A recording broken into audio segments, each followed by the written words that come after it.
আসসালামু আলাইকুম রহমতুল্লাহি ওবরকাতুহু। সম্মানিত দর্শক, বাংলাদেশের রাজনীতিতে যে জটিলতা তৈরি হয়েছে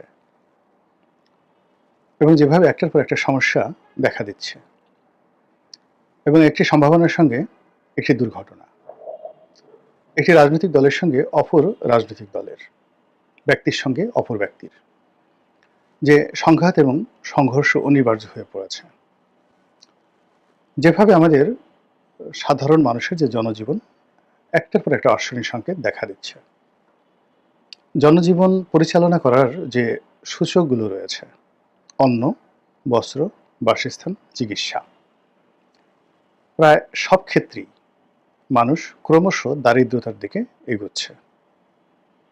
ক্রয় ক্ষমতা কমে যাচ্ছে, পুষ্টির যোগান কমে যাচ্ছে এবং সব মানুষের মধ্যেই অজানা ভয়, অজানা আতঙ্ক। ডক্টর মোহাম্মদ ইউনূস থেকে শুরু করে একেবারে রাজপথের যে শ্রমজীবী মানুষ, তার মধ্যেও একটা ভয়, একটা আতঙ্ক, একটা অস্বস্তি কাজ করছে। এবং অবাক করার ব্যাপার হলো যে কেউ জানে না যে ভয়টা কিসের, কেন তার ভালো লাগছে না, কেন অস্বস্তি, কেন অবসাদ, ঘুমাতে গেলে তার ঘুম আসছে না, খাবার টেবিলে বসলে খাবারের কোনো রুচি আসছে না, আবার খাবার খেলে হজম হচ্ছে না। কেন হচ্ছে না এই কাজগুলো? কেন সবই তো সে নিয়ম মেনে করছে। যারা দারিদ্রতার মধ্যে আছেন তাদের কথা আলাদা, ধনী সচ্ছল যারা আছেন, এখন এই জমানাতে যাদের ব্যবসা বাণিজ্য ভালো, তাদের কেন মন খারাপ থাকবে?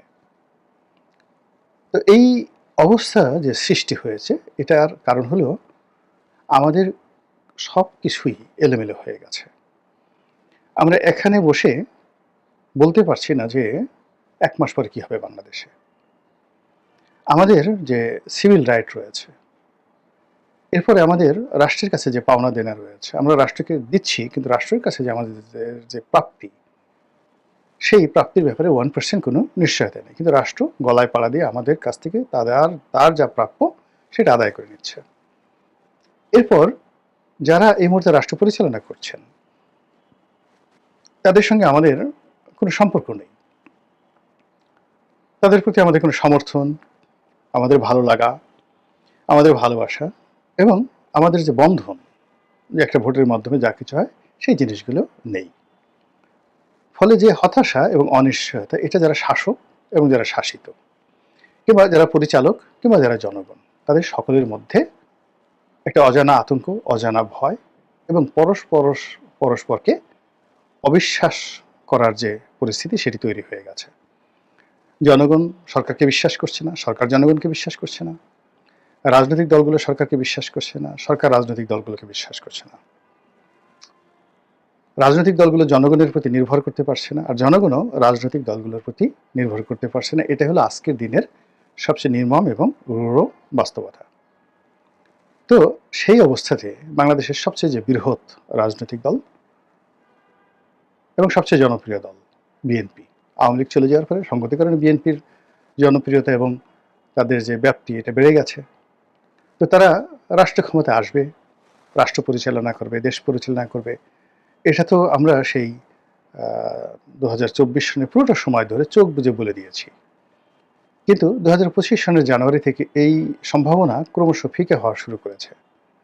আমাদের মধ্যে সন্দেহ দেখা দিয়েছে এবং এই সন্দেহ আরও দিনকে দিন প্রবল থেকে প্রবলতর হচ্ছে। এর কারণ হলো বিএনপি যে বিজয়ী দল বা বিজয়ী হবেন তারা, এর লক্ষণ হিসাবে আমরা যেটা দেখব সেটা হলো তাদের প্রতি মানুষের ভালোবাসা, তাদের প্রতি মানুষের নির্ভরতা, যোগাযোগ এবং তাদেরকে কেন্দ্র করে মানুষের সৌজন্য প্রদর্শন, ভদ্রতা প্রদর্শন, এটি থাকবে তুঙ্গে। কিন্তু সেই জিনিসটি কিন্তু এখন হচ্ছে না। বিএনপির সঙ্গে প্রায় সবাই বিরোধে জড়িয়ে পড়েছে। জামাতের সঙ্গে বিএনপি বিরোধ, কিংস পার্টি যেগুলো রয়েছে তাদের সঙ্গে বিএনপির বিরোধ, এরপর ইসলামী দলগুলো, হেফাজত ইসলামী, তাদের সঙ্গে বিএনপির বিরোধ, চরমোনায়ের পীর সাহেবের যে দল ইসলামী আন্দোলন, তাদের সঙ্গে বিরোধ রয়েছে। তাহলে কি হচ্ছে? বিএনপি সম্পূর্ণ একক একটি দল আবার অন্যদিকে ছোট ছোট রাজনৈতিক দল যারা রয়েছেন, এরকম 20 থেকে 25, এর মধ্যে অতি সম্প্রতি প্রতিষ্ঠিত হয়েছে এমন দলও রয়েছে। এই দলগুলো বার্গেনিং করছে, বিএনপির সঙ্গে বার্গেনিং করছে, জামাতের সঙ্গে করছে, এনসিপির সঙ্গে বার্গেনিং করছে। এবং এ সকল বার্গেনিং করার ক্ষেত্রে তারা ক্রমশ তাদের রেট বাড়িয়ে নিচ্ছে। তারা যাদের সাথে আলোচনা করছে টাকা নিচ্ছে, তাদের যে লজিস্টিক সাপোর্টগুলো তারা নিচ্ছে, তারপর তাদের পক্ষে কথাবার্তা বলছে, আবার একটু পরে প্রতিপক্ষের নিকট থেকে কিছু নগদ নারায়ণ পাওয়ার পর আবার তারা তাদের সেই বক্তব্য ভুলে যাচ্ছে, নতুন করে বক্তব্য দিচ্ছে। ফলে 20 থেকে 30টি যে ছোট ছোট রাজনৈতিক দল যারা লাটিমের মতো ঘুরছে, 3টি রাজনৈতিক বলয়, ডক্টর মোহাম্মদ ইউনূসের নেতৃত্বে যে কিংস পার্টি রয়েছে সেই বলয়, জামাতের নেতৃত্বে যে একটি বলয় তৈরি হয়েছে ইসলামিক দলগুলোর সেই বলয়, আরেকটি হলো বিএনপি। এই 3 জায়গাটিতে ত্রিভুজের যে 3 কোণ, সেই 3 কোণের সমষ্টি 180 ডিগ্রি। তো এই 180 ডিগ্রি বলতে বোঝায়, আপনারা তো জানেন যারা জ্যামিতি, পুরো একটা বৃত্ত, গোলাকার বৃত্ত, এটিকে ধরা হয় 360 ডিগ্রি। বিন্দুর এক প্রান্ত থেকে পুরো অপর প্রান্ত সার্কেল আকারে ঘুরে আসলে একটা বৃত্ত রচনা হয়, যেটিকে 360 ডিগ্রি বলা হয়। এটির অর্ধেক হলো 180 ডিগ্রি। যখন বলা হয় 180 ডিগ্রি, এর অর্থ যে আপনি 180 ডিগ্রি মানে সম্পূর্ণ উল্টে গেছেন, বিপরীত হয়ে গেছেন। তো ত্রিভুজের 3টি যে কোণ রয়েছে, সেই 3 কোণের সমষ্টি হলো 180 ডিগ্রি। তো এই 180 ডিগ্রি যে 3 কোণের সমষ্টি, তো এই যে রাজনীতির যে ত্রিভুজ, সেই ত্রিভুজে লাটিমের মতো যে 30-40টি দল ঘুরছে, তারা প্রথমে ধরেন সমদ্বিবাহু ত্রিভুজ মনে করলো, 2 পক্ষের কাছে গেল, এরপর তৃতীয় কোণে গেল এবং ঘুরে যখন আবার আসলো তখন তারা 180 ডিগ্রি অ্যাঙ্গেলে পুরো চেঞ্জ হয়ে গেল। প্রতিদিনই তারা এইভাবে পরিবর্তন হচ্ছে। এর ফলে কি হচ্ছে, প্রায় বড় দলগুলো যারা আছে সবাই আত্মবিশ্বাস হারিয়ে ফেলেছে। যেমন এরকম বড় বড় ঘটনা ঘটে, রাজারা তাদের নিজেদের ক্ষমতা, নিজেদের মিলিটারি এগুলোর প্রতি নির্ভর না করে যখন সামন্ত রাজাদের উপর নির্ভর করতো অতীতে, আর সামন্ত রাজারা একটা সময় আওরঙ্গজেবের পক্ষে আসতেন, একসময় শিবাজির পক্ষে আসতেন। সামন্ত রাজারা একসময় ইশাখার পক্ষে আসতেন, আর এক সময় মীর জুমলার পক্ষে আসতেন, অথবা মানসিংহের পক্ষে আসতেন। তো মীর জুমলার পক্ষে যখন আসতেন তখন ইশাখা ছিল না, তার ছেলে মুশাখা ছিল নেতৃত্বে। তো এই যখন ঘটনা ঘটে তখন উভয় রাজারই মারাত্মক ক্ষতি হয়। তো এক্ষেত্রে বিএনপি তার নিজস্ব শক্তির উপর নির্ভর না করে সে যখন বন্ধু খোঁজার নামে এরকম হকার পার্টি বা হকার লীগ তাদের পিছিয়ে পিছিয়ে ঘুরছে এবং সেখানে যাকে বলা হয় শ্রম দিচ্ছে, সময় দিচ্ছে, কিন্তু টাকা দিচ্ছে না, অথবা সময়ও দিচ্ছে, শ্রম দিচ্ছে, আবার কিছু টাকাও দিচ্ছে, কিন্তু তারা যখন তার চেয়ে বেশি টাকা অন্য জায়গা থেকে পাচ্ছে মুহূর্তের মধ্যে সেগুলো ভুলে যাচ্ছে। আবার বিএনপি নতুন করে তাদেরকে দাবিদারি করা শুরু করে দিয়েছে। এর ফলে বিএনপির যে নিজস্ব যে স্ট্রেংথ, যে ক্ষমতা, সাংগঠনিক ক্ষমতা, এটা দিনকে দিন কমে যাচ্ছে। কমে যাওয়ার ফলে আপনি দেখুন এখন এই সময়টিতে মে মাসের মাঝামাঝি সময়, এরপরই জুনে গিয়ে শুরু হবে পবিত্র ঈদুল আজহা, এরপরে শুরু হবে বর্ষাকাল। তো রাজনীতি আর নেই এবং বিএনপি যে জিদ ধরেছে ডিসেম্বর মাসে নির্বাচন, সেই নির্বাচন ডিসেম্বরে এখন যে পরিস্থিতি চলছে, অলৌকিক যদি কিছু না ঘটে ডিসেম্বরে নির্বাচন হবে না। আর ডিসেম্বরে যদি নির্বাচন না হয়, এই যে বিএনপির যে লোকগুলো নিজেদের মানে মধ্যে কথাবার্তা বলে তাদের একটা আত্মবিশ্বাস তৈরি হয়ে গেছে যে যেভাবে হোক না কেন তারা এই সরকারকে ডিসেম্বরের মধ্যে নির্বাচনে বাধ্য করতে পারবে এবং সরকার তাদের ধাক্কা 5 মিনিট সহ্য করতে পারবে না। তারা যেভাবে এনসিপির ধাক্কা সহ্য করতে পারে না, তারা যেভাবে ছাত্রদের ধমক সহ্য করতে পারে না, যে ইচ্ছা সে যাকে বলা হয় যমুনা অবরোধ করতে পারে। তো এই বিশ্বাসটা চির ধরেছে বিএনপির অতি সম্প্রতি। এর কারণ হলো যমুনার সামনে তারাই যেতে পারে যমুনার মালিক যাদেরকে আশা করে ওখানে যাওয়ার অনুমতি দেয়, আর যমুনার মালিক যাদেরকে প্যাদানি দিতে চায় তাদের অবস্থা কি হয়। অতি সম্প্রতি একটি বিশ্ববিদ্যালয়ের শিক্ষার্থী এবং শিক্ষক সম্মিলিতভাবে সেখানে গিয়ে কী ধরনের নাজেহালের শিকার হয়েছেন তা আমরা অতি সম্প্রতি সেটা দেখেছি।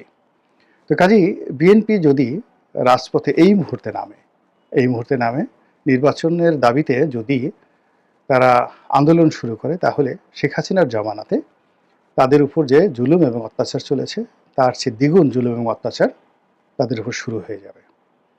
আর শেখ হাসিনার জামানাতে তাদের দৌড় দেওয়ার, আন্দোলন করার, পালানোর যে দক্ষতা ছিল সেটা এই জমানাতে এসেই গত ৭-৮ মাসে তার অলস হয়ে গেছে।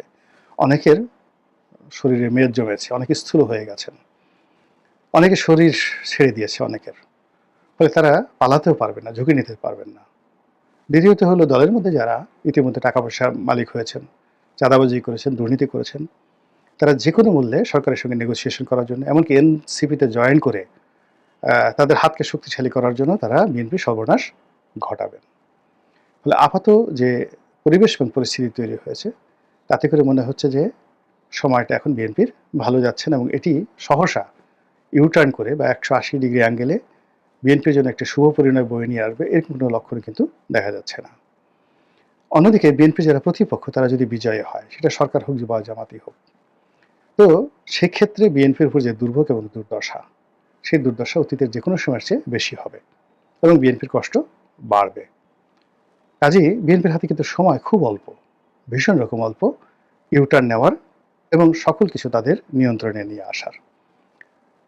বিএনপি যদি মনে করে যে বিধাতা তাদেরকে তৈরি করেছে শুধুমাত্র সুযোগ দেওয়ার জন্য, যেভাবে শহীদ প্রেসিডেন্ট জিয়াউর রহমান আল্লাহর পক্ষ থেকে সুযোগ পেয়েছিলেন, যেভাবে বেগম খালেদা জিয়া 1991 সনে আল্লাহর পক্ষ থেকে সুযোগ পেয়েছিলেন, এবার হয়তো তারেক রহমান সাহেব বাংলার সিংহাসন পরিপূর্ণভাবে কণ্টক মুক্ত করে তারপরে শেষে স্পেশাল চার্টার প্লেনে করে তাকে এনে বাংলার সিংহাসনে প্রধানমন্ত্রী রূপে বসিয়ে দেবে। এই জিনিসটি সম্ভবত এ দফায় হচ্ছে না। ফলে কি হচ্ছে, বিএনপির যে ট্রেন্ড মিস হয়েছে, যেটি তারা করতে পারত এই বছরের জানুয়ারি মাসে অথবা গত বছরের অর্থাৎ 2024 সনের আগস্ট সেপ্টেম্বর মাসে, অর্থাৎ আগস্ট সেপ্টেম্বর মাসে প্রকৃতি তাদেরকে যে সুযোগ দিয়েছিল এবং 2025 সনের জানুয়ারি মাসে প্রকৃতি তাদেরকে যে সুযোগ দিয়েছিল, সেই সুযোগটি তারা আসলে কাজে লাগাতে পারেনি। কাজে না লাগিয়ে তারা যে কাজগুলো করছে, সেই কাজগুলোর পরিণতি এখন তাদের মাথার উপরে বিরাট বোঝা হয়ে দেখা দিয়েছে, শরীরে কলঙ্ক হয়ে দেখা দিয়েছে, এবং এগুলো মোকাবেলা করে তারপরে বিজয়ের লক্ষ্যে কাঙ্ক্ষিত মাকামে পৌঁছানো সত্যিকার অর্থে কঠিন এবং দুরূহ একটা বিষয়। বিএনপি একটি প্রাজ্ঞ দল, তারা অবশ্যই ঘাত প্রতিঘাত মোকাবেলা করে এসেছে, এবং আমি একজন বিএনপির সাধারণ কর্মী হিসাবে যতটুকু আমার কাছে মনে হয়েছে যে বাস্তবতা বিএনপির নেতা কর্মীদেরকে বোঝা উচিত, জানা উচিত এবং নিজেদের মধ্যে আলাপ আলোচনা করা উচিত। এই জন্য আলোচনার একটি দ্বার খুলে দিলাম মাত্র। আল্লাহ আমাদের সবাইকে হেদায়েত দান করুন এবং হেফাজত করুন। আসসালামু আলাইকুম ওয়া রাহমাতুল্লাহি ওয়া বারাকাতুহু।